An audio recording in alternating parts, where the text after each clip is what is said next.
요즘은 전통 혼례식을 치르는 분들이 거의 없지요. 그러나 지금으로부터 5, 60년 전에는 대부분의 사람들이 전통 혼례식을 치렀습니다. 그때 우리 한국 전통 혼례식 전날 밤에 전날 친구들이 와서 신부 집에 와서 혼서와 채단과 그다음 예단이 담긴 함을 팔러 왔지요. 제가 어렸을 때 그걸 많이 봤는데요. 그리고 그 다음 날에 함을 판 그 다음 날에 신랑이 신부 집에 와서 혼인 예식을 올리고 신부 집에서 첫날 밤을 보냈습니다. 그리고 그 다음 날 신랑이 신부를 데리고 신랑 집으로 갔습니다. 이것이 한국의 전통 혼인 예식이지요. 우리나라의 전통 혼례 예식과 가장 흡사한 예식을 가진 나라가 이스라엘입니다. 그런데 같으면서도 다른 점이 있습니다. 같은 점은 신랑이 신부 집에 와서 혼인식을 거행한다는 것이 같은 점입니다. 그런 다른 점은 혼인식을 올리기 위해서 신랑이, 한국에서는 신랑이 낮에 오는데 이스라엘에서는 신랑이 언제 와요? 밤에 온다는 겁니다. 게다가 아주 특이한 점은 신랑이 신부 집에 밤에 오는데 밤 어느 지점에 올지 그 시간을 아무도 모른다는 것입니다. 전혀 모르고 있어서 신부와 신부의 친구들, 들러리들은 신부가 신랑이 올 때를 기다리고 등을 밝히고 밤에 기다리고 있어야 하는 것이 이스라엘 나라의 전통적인 혼례 예식입니다. 이러한 이스라엘 나라의 독특한 혼례 문화를 배경으로 예수님께서는 주님의 재림을 혼인잔치에 비유하여 말씀하고 계십니다. 그것이 오늘 우리가 읽은 본문 마태복음 25장 1절로 6절에 나오는데 같이 읽습니다. 그때에 천국은 마치 등을 들고 신랑을 맞으러 나간 10 처녀와 같다 하리니 그 중에 5은 미련하고 5은 슬기 있는지라. 미련한 자들은 등을 가지되 기름을 가지지 아니하고 슬기 있는 자들은 그릇에 기름을 담아 등과 함께 가져갔더니 신랑이 더디오므로 다 졸며 잘세. 밤중에 소리가 나되 보라 신랑이로다 맞으러 나오라 하매. 여기에 신랑이 더디옴으로 문제가 생겼습니다. 바로 본문 25장 7절로 10절인데요. 같이 읽습니다. 이에 그 처녀들이 다 일어나 등을 준비할세 미련한 자들이 슬기 있는 자들에게 이르되 우리 등불이 꺼져가니 너의 기름을 좀 나눠달라 하거늘 슬기 있는 자들이 대답하여 가로되 우리와 너희의 쓰기에 다 부족할까 하나니 차라리 파는 자들에게 가서 너희 쓸 것을 사라 하니 저희가 살아간 동안에 신랑이 오므로 예비하였던 자들은 함께 혼인잔치에 들어가고 문은 닫힌지라.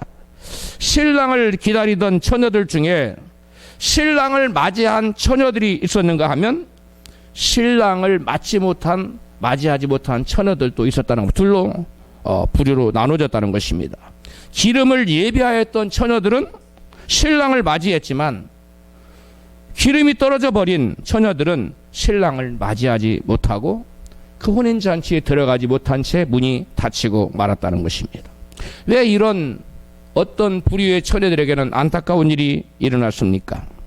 신랑을 기다리던 사람들이 신랑이 더디 오므로 깨어있지 못하고 다 졸고 자고 있었다는 것입니다. 이것은 비유적인 암시적인 말인데요. 신랑이 오실 때, 즉 우리의 신랑 되신 예수님이 다시 오실 그때에는, 재림의 때에는 사람들이 다 대부분 깊이 잠들어 있는 시기라는 거예요. 무슨 말입니까? 영적으로 모든 사람들이 믿음을 저버리고 다 졸고 있는 시대, 또 자고 있는 그러한 때에 주님이 오신다는 것을 비유적으로 암시하고 있습니다.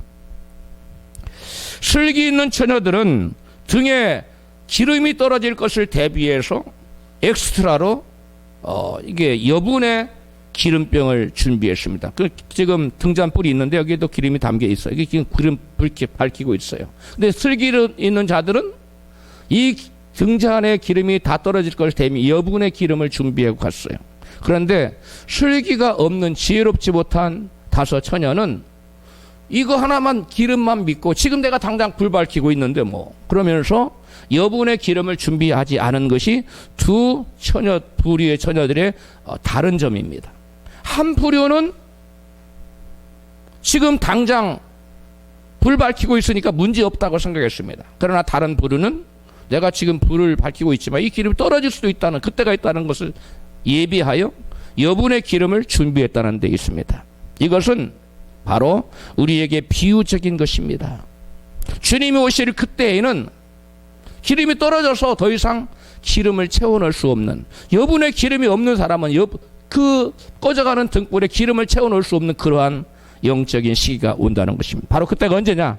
바로 그때가 바로 신랑 되신 주님이 다시 오실 때라는 것입니다. 그러므로 주님께서 우리에게 말하고자 하는 바는, 너희들은 이 미련한 다섯 처녀처럼 지금 내가 신앙생활 잘하고 있는데 하면서 그 환난의 때를 준비하여 기름 준비하지 않는 그런 어리석은 자가 되지 말고, 그날이 되면 너희가 기도도 할 수 없고 예배도 드릴 수 없고 여러 가지 장애가 있기 때문에, 제약이 있기 때문에 그 날을 대비해서 미리미리 기름 준비를 철저히 준비해서 그 신앙적인 커다란 장애가 있을 때 능히 믿음의 불을 밝히는 자가 되라고 주님께서 말씀해 주고 계시는 것을 믿습니다.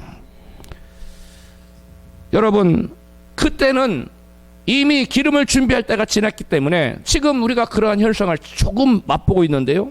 코로나로 인해서 예배 대예배는 드리지만 나머지 모임은 가지 말아라.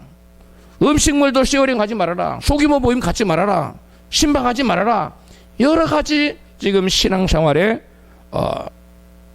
제약이 따르고 있습니다. 그리고 세상 안 믿는 사람들로부터 교회가 미운 물건이 되어서 저것들은 도대체 뭐하는 자들이야? 왜 모이지 말라는 자꾸 모여가지고 문제를 일으켜? 이렇게 여러 가지 비난을 받고 그들의 비판의 대상이 되고 있습니다. 이건 아주 적은 예표에 불과합니다. 이건 시작에 불과합니다. 이제 교회를 향한 세상의 핍박은 우리가 상상할 수 없을 정도로 아주 버거워지며 강력해질 것입니다. 그때 많은 사람들은 평안한 시대에는 교회에 나오는 것이 부담스럽지 않았고 주변 사람들로부터 비판도 받지 않았고 어려움이었기 때문에 교회에 나와서 예배를 드릴 수 있었지만, 그때가 되면 많은 사람들이 교회에 나오기를 주저할 것입니다.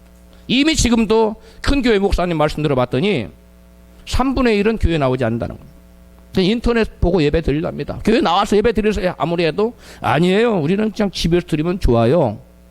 이렇게 지금 교회가 믿음이 떨어지고 있는 것을 우리가 볼 수 있습니다. 이것은 조그만 그림자에 불과합니다. 앞으로 실체가 다가오면 거의 대부분 사람들이 믿음을 지키지 못하고 그 자리를 지키지 못합니다.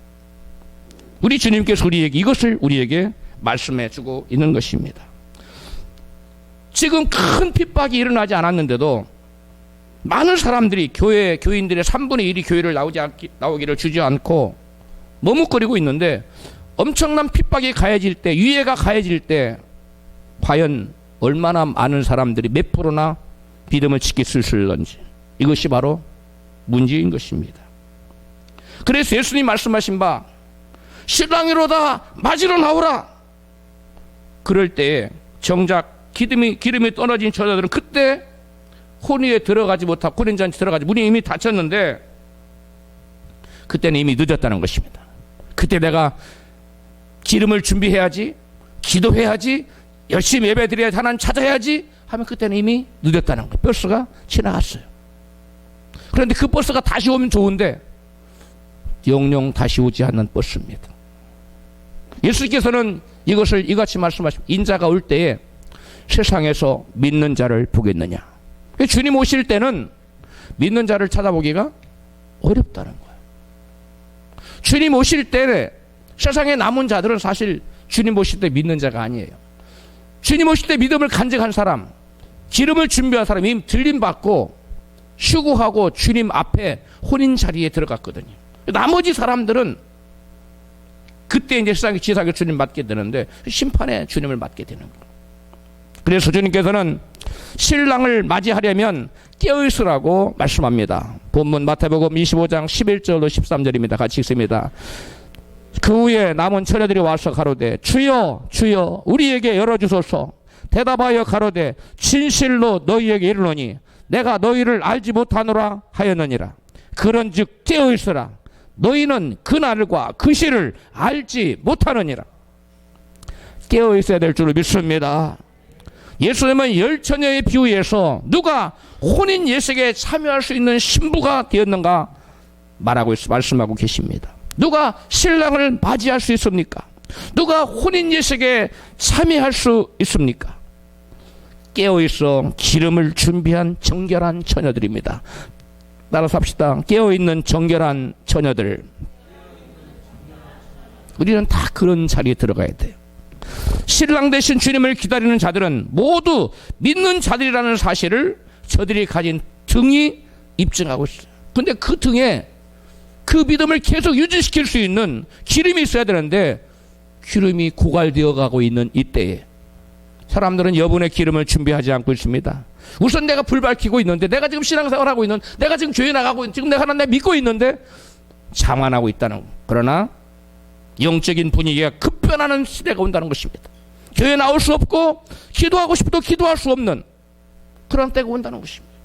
그때를 대비해서, 그때의 믿음을 지키기 위해서 지금 충만한 기름을 준비하지 않으면 그 누구도 주님 오시는 그날에 믿음을 지킬 수 없다는 사실을 깨달으시기를 주의 이름으로 축복합니다. 그러면 슬기 있는 처녀들이 준비한 그 기름은 무엇일까요? 오늘 본문, 또 다른 본문이죠. 계시록 19장 7절에 보면 신랑을 맞을 처녀의 신부단장이 나옵니다. 같이 계시록 19장 7절 시작.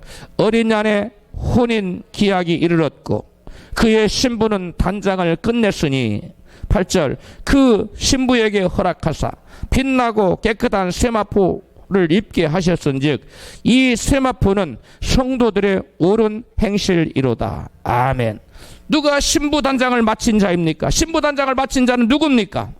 거룩한 생각과 거룩한 행실로 세마포를 입은 자들이라고 성경은 말씀하고 있습니다. 그러므로 신부단장은 깨끗한 세마포가 입혀지게 되는 것을 말하는데 그것은 곧 성도들의 거룩한 생각과 거룩한 행동이에요. 거룩한 삶이에요. 거룩한 삶은 거룩한 생각에서 비롯됩니다. 마음이 거룩하지 못한데 어떻게 거룩한 삶을 살 수 있어요? 거룩이 무엇입니까?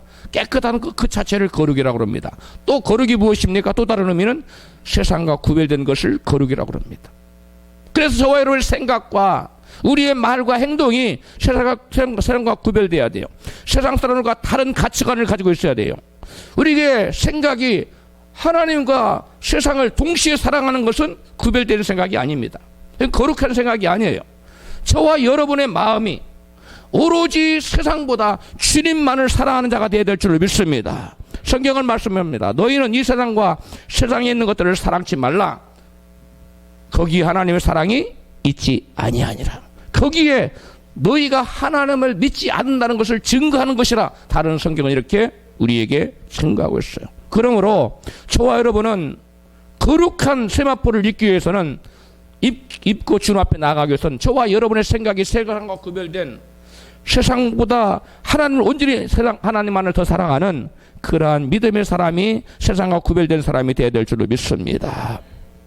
예수님은 열처녀 비유에서 누가 혼인예식에 참여할 수 있는가 신부가를 말하고 있는데 바로 이 누가 거룩한 신부냐?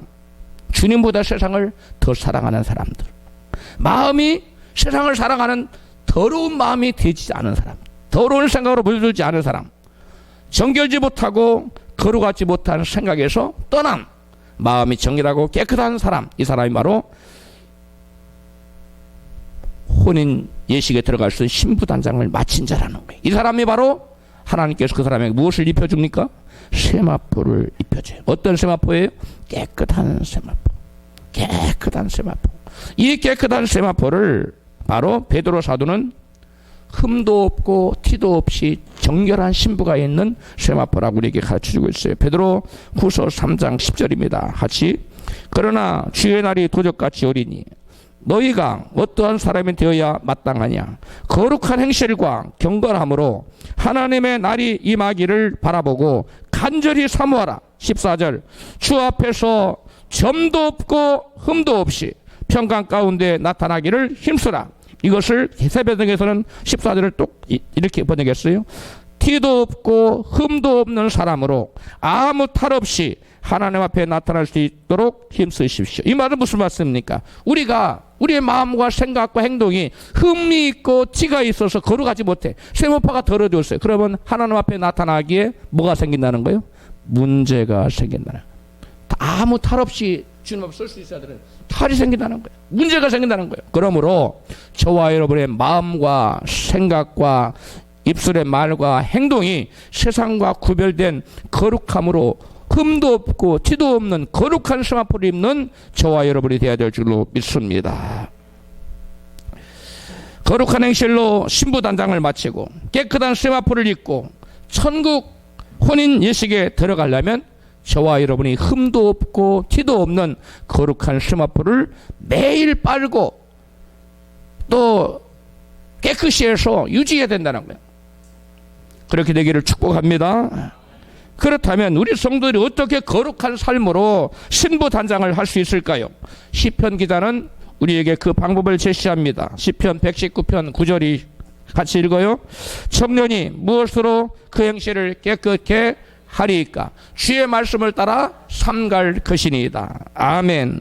말씀으로 우리 자신을 삼가고 말씀으로 스스로를 지켜서 죄의 유혹을 이기고 거룩한 행실로 신부 단장을 할 수 있다는 것입니다. 말씀으로 무장해야 된다는 거예요. 예수님마저도 사단이 광야의 스승을 시험할 때 뭘로 무찔렀습니까? 말씀으로 무찔렀습니다. 그러므로 저와 여러분이 주야로 말씀 묵상하고 말씀을 암송하고 말씀을 읽고 말씀을 들어서 말씀이 우리 가운데 가슴판에 가득 새겨져 있어야 돼요. 그래 때에 따라서 필요한 말씀의 검을 성령의 검인 말씀을 들어서 빼내서 마귀의 공격을 막을 수 있는 그러한 자가 될 때 거룩한 세마포를 입을 수가 있다는 것입니다. 그 다음 말씀뿐만 아니라 또한 우리가 죄를 이기고 거룩한 행실로 신부 단장을 하려면 성령의 능력을 힘입어야 가능합니다. 따라합시다. 성령의 능력을 힘입자. 성령의 능력에 힘을 입어야 돼요. 예수님께서 광야로 갈 때 혼자 가서 시험 받은 것이 아니라 성령께서 예수님을 광야로 몰아넣으시도록 성령께서 동행하셨어요. 그리고 예수님께서 일생의 사역을 할 때 성령께서는 혼자 사역하신 것이 아니라 항상 성령님에게 묻고 여쭙고 성령님 인도함 받고 성령과 동행했어요.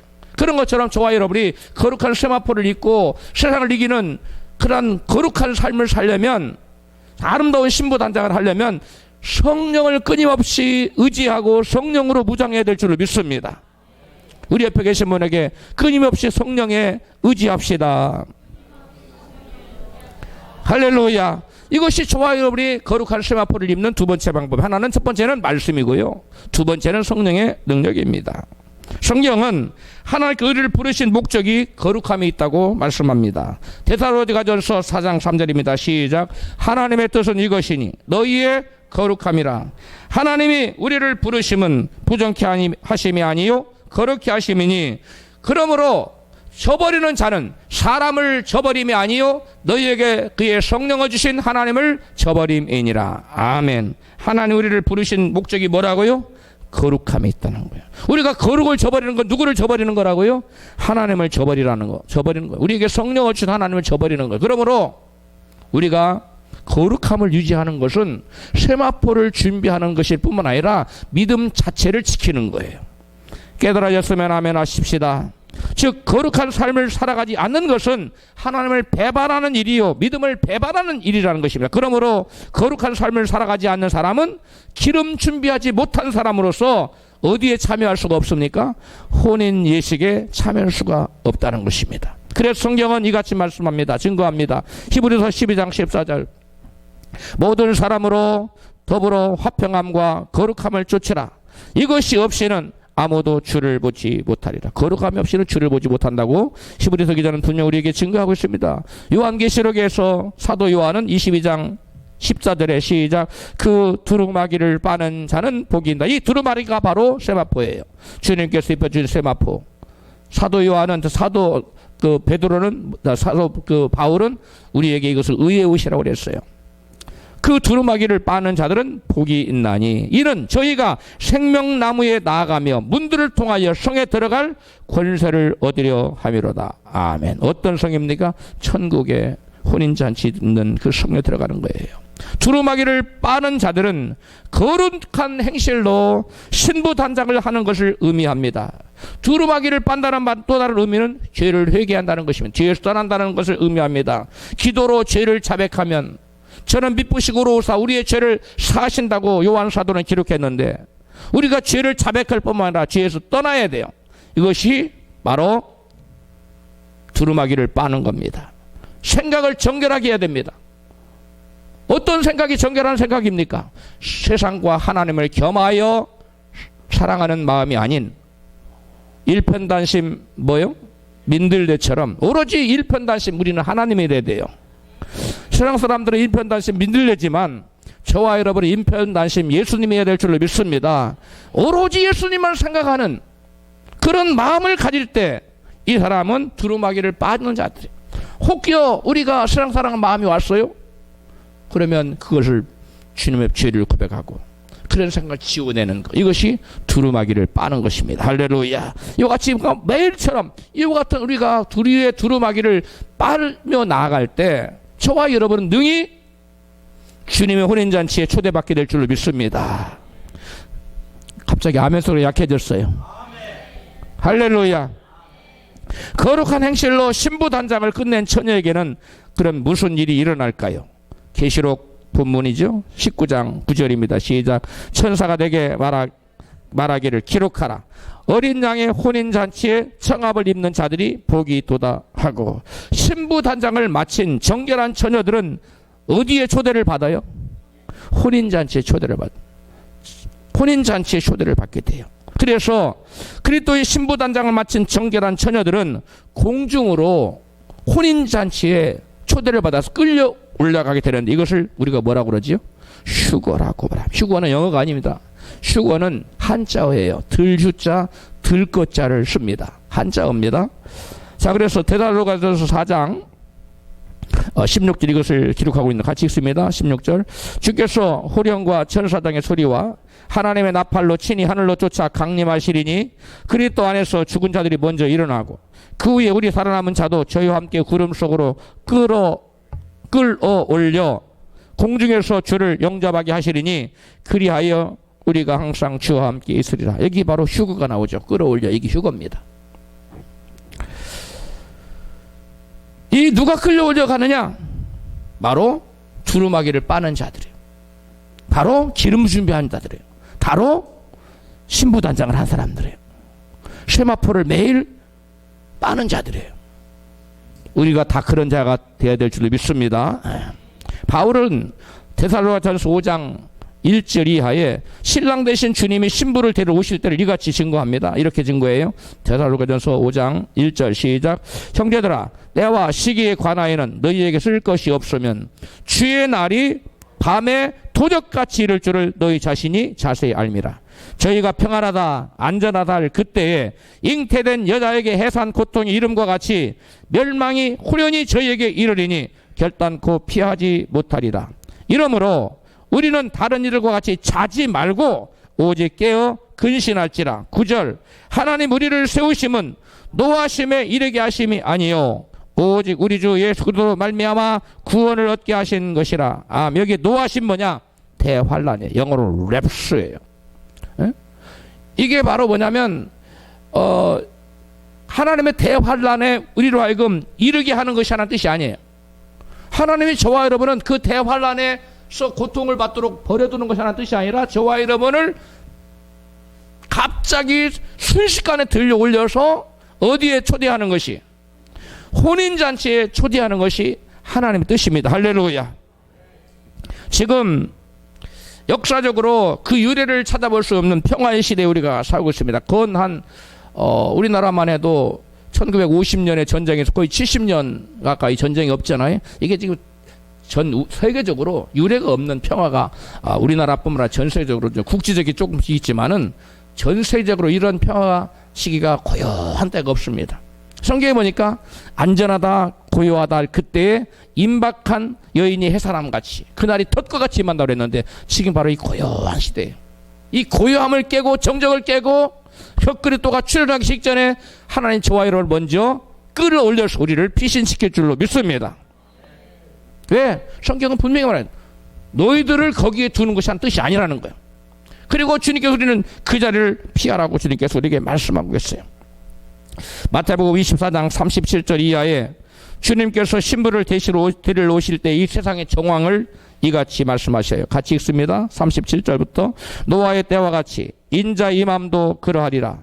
홍수전에 노아가 방주에 들어가던 날까지 사람들이 먹고 마시고 장가들고 시집가고 있으면서 홍수가 나서 저희를 다 멸하기까지 깨닫지 못하였으니 인자의 임함도 이와 같으리라. 아멘.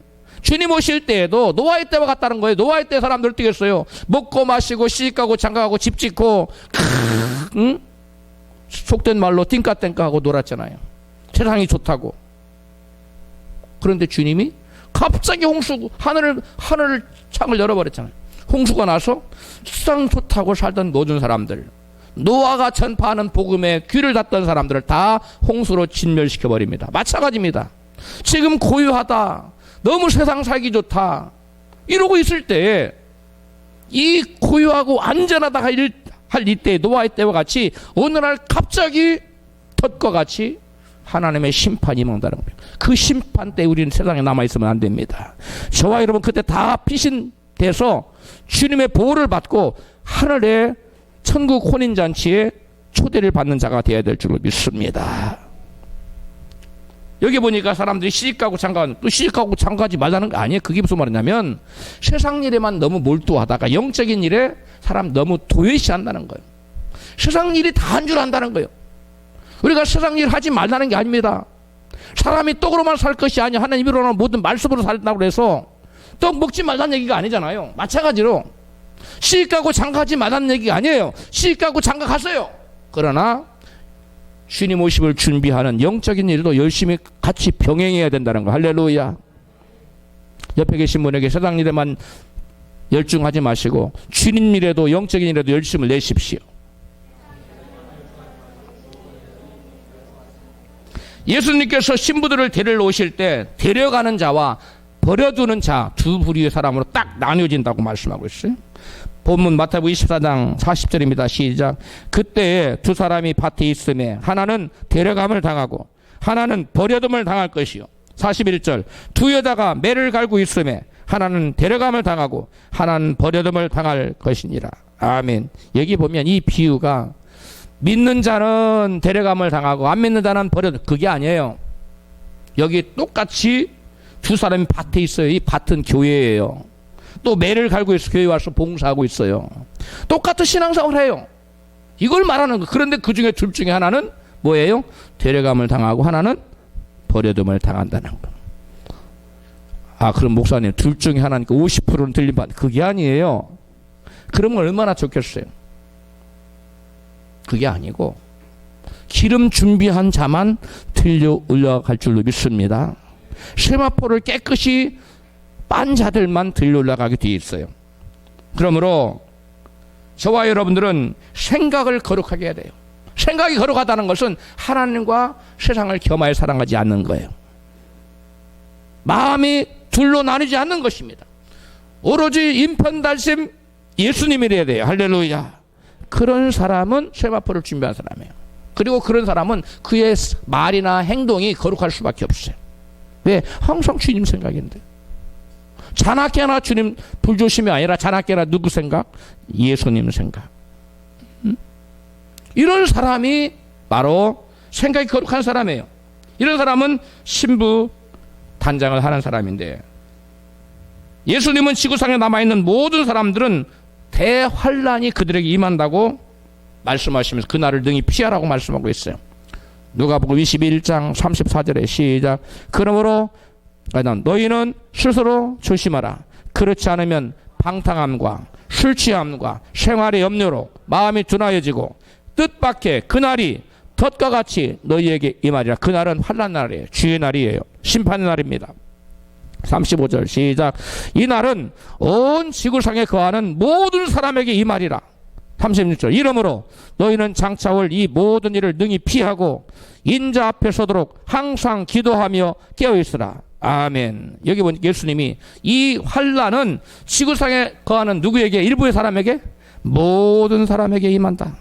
이 환난은 인류 역사상 전에도 없었고 후에도 없는 전무후무한 환난이라는 거예요. 같이 읽습니다. 마태복음 24장 21절 시작. 이는 그때 큰 환난이 있겠습니다. 창세로부터 지금까지 이런 환난이 없었고 후에도 없으리라. 전무후무라는 말이 여기서 나온 거예요. 전에도 없고 후에도 없는, 상상할 수 없는 무지막지한 대환란이 이 지구상에 임한다는 거예요. 이전에 겪어보지 못한 무시무시한 전염병, 이 코로나19는 아무것도 아니에요. 핵전쟁일 수도 있고요. 또 처참한 기근과 같은 대재앙일 수도 있어요. 우리는 뭔지는 자세하게 모르지만 요한계시록에 대재앙이 어마어마하게 나오잖아요. 또 요한계시록에 핵전쟁도 나와요. 또 무시무시한 전염병도 나와요.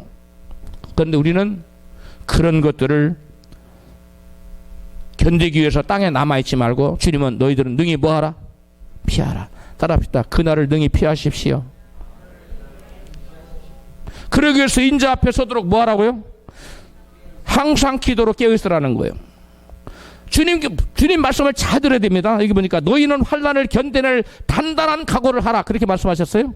아니에요. 그러므로 뭐 환난 통과설, 그건 말이 안 되는 거예요. 성경을 위배하는 말입니다. 환난 통과하지 않습니다. 믿는 사람은. 예수님이 너희들은 환난을 대비해서 각오를 단단히 하라. 그런 말씀 안 하셔서 여러 군데서 주님은 그날을 피하라고 그랬어요. 너희들에게 그날을 그날에 이르도록 하지 않겠다고 주님 말씀하셨어요. 너희들은 그날을 능히 피하라고 그랬어요. 그러면 어떻게 장차 이 말 대환란을 능히 피할 수 있을까요? 그때 지구에 남아있으면 돼야 안 돼요? 안 돼. 지구에 남아있으면 무조건 환란 속에 들어가는 거예요. 주님께서 지구상에 거하는 모든 사람에게 대환란이 임할 것이라고 했기 때문에 지구상에 남아있으면 안 돼요. 그럼 어떻게 우리가 장차 올 대환란을 피할 수 있을까요? 한 가지 방법밖에 없습니다. 어떻게 해요? 인자 앞에 서는 거예요. 인자 앞에 서려면 어떻게 해요? 주님의 초대를 받아야 돼요. 혼인잔치에 나팔 불 때 나의 이름, 나팔 불 때 여러분의 이름이 각각 불려져서 주님의 혼인잔치에 다 올라가기를 주님의 이름으로 축복합니다.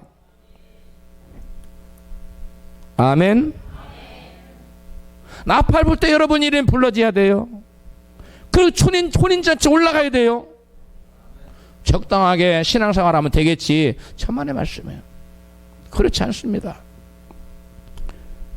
주님께서는 지구상에 거하는 모든 사람에게 그 환란이 임하기 때문에 너희들은 거기에 지구상에 남아있지 말고 능히 피하라. 피하고 어디 앞에 서라? 인자 앞에. 인자가 누굽니까? 예수님이서 예수님 앞에 서도록 너희들은 매일 뭐하라? 깨어서 기도하라. 매일 깨어서 기도합니까? 아니요. 매일 깨어서 기도해야 돼요. 이거 주님 명령이에요. 여러분과 제가 선택할 수 있습니다. 나는 지구상에 남아서 이 환난 당할래. 매일 기도하는 게 힘든데 뭘. 그렇게 할 수 있어요. 하나님 우리에게 자유의지를 주었습니다. 아니면 나는 그 환난을 당할 재간이 없어. 그러니까 나는 아예 매일 깨어서 기도할래. 여러분 전자를 택할 거예요? 후자를 택할 거예요? 그럼 새벽에 나오셔야지요. 할렐루야. 여러분 우리가 이 주님의 말씀을 너무 경히 이렇게 흘러듣지는 않습니까? 한 귀로 듣고 한 귀로 흘리지는 않습니까? 이것을 소경의 경릿기라고 그러네요. 소규의 경릿기인가? 예? 하나님 말씀을 저와 여러분 좀 진지하게 받아들이십시다. 너희가 인자 앞에 서기 위해서는 뭐하라? 항상 깨어서 기도하라. 따라합시다. 항상 깨어서 기도하라.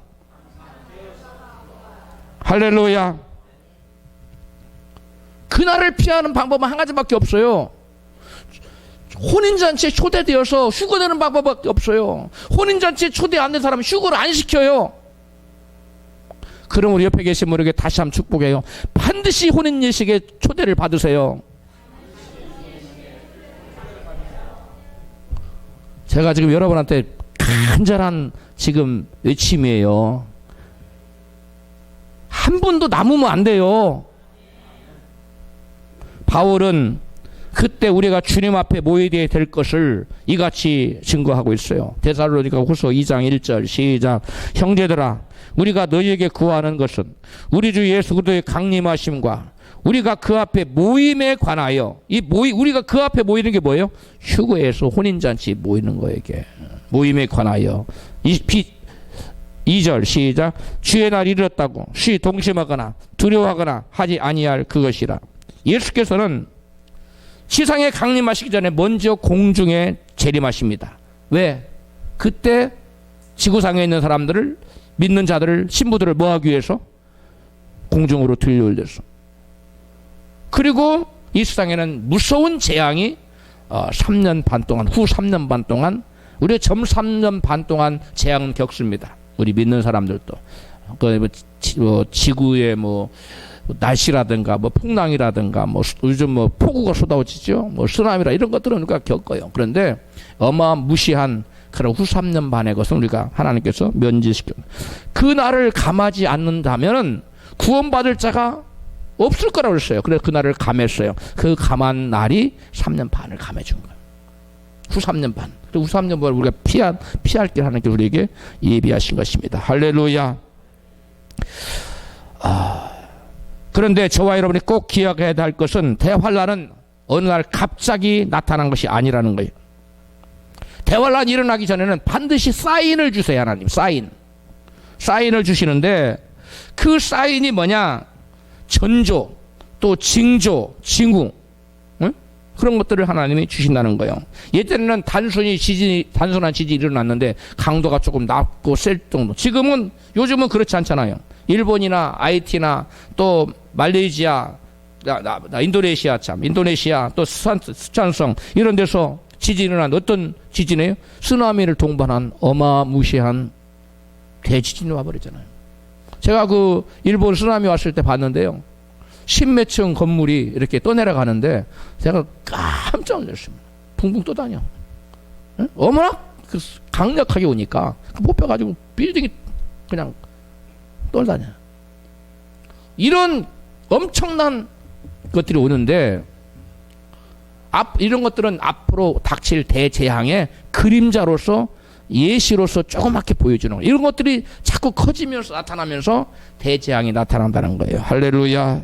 깨어있는 사람들은 그래서 1년의 재해를 보고 깨닫기 때문에 우리에게는 그날이 믿음의 사람들의 덫과 같이 임하지 않는다고 말하고 있어요. 도적같이 임하지 않는다고 말하고 있어요.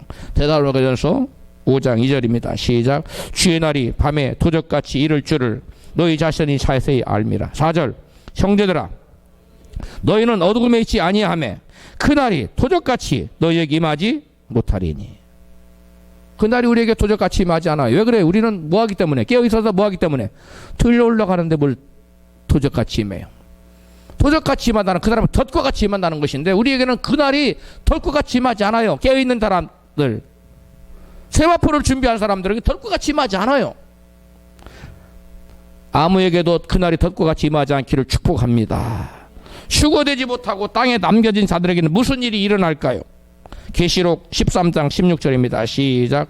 저가 모든 자 곧 작은 자나 큰 자나 부자나 빈궁한 자나 자유한 자나 종들로 그 오른손이나 이마에 표를 받게 하고 누구든지 이 표를 가진 자 외에는 매매를 못하게 하니 이 표는 곧 짐승의 이름이라 그 이름의 수라. 18절. 지혜가 여기 있으니 총명이 있는 자는 그 짐승의 수를 세어보라. 그 수는 사람의 순이 원래는 한 사람의 순이 666이니라. 이게 누구의 수예요? 이게 적그리도의 수입니다. 요즘 세계적으로 모든 나라에서 짐승들에게 또는 사람들 오른손이나 이마에 바코드를 신고 있습니다. 이 바코드가 들어있는 깨알만한 칩을 베리칩이라고 옛날에 했는데 요즘은 이름이 바뀌었어요. 뭘로 바뀐지 아십니까? 파지티브 칩, 긍정적인 칩이라고 바뀌었어요. 이 파지티브 칩, 베리칩에 대한 인식이 나빠지니까 파지티브 칩으로 이름을 바꿨는데 나중에는 또 더 그럴싸한 이름으로 바꿀 수 있습니다. 아무리 이름을 바꾼다 해도 근본적으로 본질적으로 바뀌지 않는 것이 있는데, 그것은 그 안에, 그 칩 안에 사람들의 뇌를 조작할 수 있는 666 바코드가 들어있다는 거예요. 그건 안 없어져요. 아무리 모양을 바꿔도, 이름을 아무리 바꿔도. 다른 거 다 바꿀 수 있어요. 하나는 안 바뀌어요. 그 칩 안에 뭐가 들어있다고요? 사람들의 뇌를 조작할 수 있는 바코드가, 666 바코드가 들어있어요. 2020년 올해죠. 올해부터 중국에서 디지털 감시 시스템인 사회 신용 시스템, 소셜 크레딧 시스템이 중국인들에게 지금 시행되고 있습니다. 개인이 사용하는 스마트폰을 통해서 모든 개인의 정보들이 통신사와 스마트폰에 그대로 저장되는데, 각 개인의 동선 정보는 물론 개인의 관심사와 사상과 금융 정보까지 모두 체크되고 있습니다. 사회 신용 시스템은 각 개개인의 1분 1초를 감시하고 기록하여 그 사람의 개인의 크레딧 점수로 환산하고 있습니다. 점수가 낮으면 중국 공산당 디지털 정부로부터 통제를 받게 되는데, 교통, 인터넷, 직장, 학교, 병원, 신용카드 구매, 복지, 심지어 애완동물을 구매하는 것도 제재를 받습니다. 철저히 감시합니다. 지금은 사회 신용 시스템에 불과하지만 결국 이 시스템이 사탄의 세력과 결부될 때, 연합될 때 이 시스템은 짐승의 숫자 666으로 그냥 바뀌고 맙니다. 지금 중국만이 아니라 저와 여러분이 스마트폰 쓰고 있는 모든 기록들이 다 여러분 저장되고 있어요. 이게 무서운 사회입니다. 이게 적그리스도가 나타나서 세상에 있는 모든 사람들을 통제하기 위한 모든 준비 과정에 착착착 진행되고 있다는 사실이에요. 이게 무서운 세계에 우리가 살고 있습니다. 그러면 사람들이 말합니다. 아니 666표는 적그리스도가 나타나야 받는 거 아니냐고. 맞습니다. 666표는 적그리스도가 나타날 때부터 찍습니다. 물론 지금 당장은 베리칩이나 파지티브 칩이 666표가 아니에요. 그러나 속으면 안 되는 것이 있어요. 그게 뭐냐? 그 베리칩, 파지티브 칩은 적그리스도가 출현하면서 동시에 곧바로 666 짐승의 표로 바뀌고 만다는 거예요. 지금은 우리의 생활의 편리를 위해서 쓰이고 있는 것들이 적그리스도가 출현하면 곧바로 사람을 통제하기 위한 뭘로 바뀌어버린다고요? 666 표로 바뀐다는 사실을 알아야 돼요. 후 3년 반에 환란이 시작되면서 적그리스도가 나타나면서 666 표를 받으라고 강제성을 띠게 될 것입니다. 그 전에는 장려하다가 나중에는 이렇게 압박을 가하다가 그래도 나중에 적그리스도가 출현하면 이제 강제예요. 잡아가거나 그래도 안 들으면 죽입니다. 이것이 바로 대환란의 후 3년 반 때 일어날 일들입니다. 적그리스도가 출현한 날부터 그 전에 받았던 모든 베리칩, 파지티브 칩들은 666 짐승의 표로 바뀌어버려요. 그러므로 표를 이미 받아두었던 사람들은 그 표를 제거할 겨를도 없이 적그리스도를 숭배하는 날이 오게 되는 것입니다. 그때부터 컴퓨터를 통해서 적그리스도를 숭배하도록 사람들의 뇌를 조작합니다. 이미 곤충에다가 이 칩을 심어놓고, 짐승에다 이 칩을 심어놓고 컴퓨터로 조작하는 대로 날개를 젖어라. 그럼 이게 곤충이 날개를 젖고, 그 다음에 멍멍 찌더라. 그럼 짖고. 이게 이미 조작하는 실험이 끝났어요. 뇌를 조작하는 거예요. 그러면 사람에게 집어넣으면 사람의 뇌를 조작해서 적그리스도 숭배하라. 그럼 적그리스도 숭배하는 거예요. 그런 날이 오고 있어요. 적그리스도가 출현하면 그 모든 일이 현실화됩니다. 적그리스도가 나타나고 휴거가 일어난 후에 땅에 남아있는 사람들에게는 무엇을 받도록 강요된다고요? 적그리스도의 표를, 666 표를 받도록 강요되는 시대가 오게 될 것입니다. 그러므로 저와 여러분 땅에 남아있으면 된다 안 된다? 안 됩니다. 그 전에 이 굉장히 필요하니까 받으세요 해도 받으면 됩니까 안 됩니까? 안 돼요. 그때 가서 뽑을래야 뽑을 수가 없어요. 이 적그리스도가 666 표를 받으라고 강요할 때 저항하는 자들에게는 아주 심한 고문이 주어지고요. 그래도 고문에 끝까지 버티고 안 받는 사람은 순교하게 되는데, 그때 끝까지 그 고문을 버티고 순교의 자리에 까지 들어가기가 쉬워요, 어려워요? 이게 보통 어려운 게 아닙니다. 이게 보통 어려운 게 아니에요. 이게 문제예요. 누가 휴거되지 못하고 이 땅에 남아서 대환란을 겪게 될까요? 예수를 믿는다 하면서도 세상과 하나님을 겸하여 사랑하는 사람들이에요. 이게 가장 위험한 사람들입니다. 여러분은 제가 자꾸 일편단심 예수님을 얘기하는데 일편단심 예수님입니까? 아니면 예수님 반 세상 반입니까? 반반이에요. 우리는 지금까지는 예수님 반 세상 반으로 마음이 나누어졌다 할지라도 오늘 이후로 완전히 주님만 사랑하는 일편단심 주님의 마음으로 주님 생각으로 우리가 완전히 돌이켜야 될 줄로 믿습니다. 오늘이 저와 여러분 돌이키는 날이 돼야 될 줄로 믿습니다. 그렇지 않으면 우리는 세상에 여러분 이번에 홍수가 나서 막 송아지가 55km를 떠내려가서 저 밑에가 살았다는 거예요. 그렇게 세상에 홍수의 물결이 휩쓸려 가듯이 세상이라는 이 사망의 물결이 도도히 내려갈 때 믿음을 굳건히 지키지 않은 사람은 세상과 하나님을 겸하여 사는 사람은 그 사망의 물결에 그냥 휩쓸려갈 수밖에 없어요. 그러므로 저와 여러분은 일편단심 오직 주님 생각으로 우리 마음에 가득해야 될 줄로 믿습니다. 마음이 나뉘면 안 돼요. 마음이 나뉜 사람은 100% 남습니다. 주님보다 세상을 사랑하는 마음이 좀이라도 있으면 그 사람은 남을 수밖에 없어요. 왜? 생각이 거룩하지 못하기 때문에. 마음과 마음이 하나님과 세상으로 이미 나눠져 있는 사람은 거룩한 사람이 아니에요. 성경은 이런 사람을 마음이 더러운 자라고 말하고 있어요. 야고보 사도가. 이런 사람을 성경은 간음하는 자들이라고 말하고 있어요. 간음하는 여자들이요, 세상을 사랑하는 것이 뭐라고 그랬죠? 네, 세상과 받던 것이 뭐라고 그랬어요? 하나님과 원수되는 것을 알지 못하느냐 말하고 있어요. 세상과 짝하는 거, 세상을 사랑하는 것이 하나님과 원수되는 거예요. 이거 간음이에요. 영적인 간음이에요. 그 영적 간음하는 요인을 하나님께서 어떻게 신부로 초청을 하겠어요?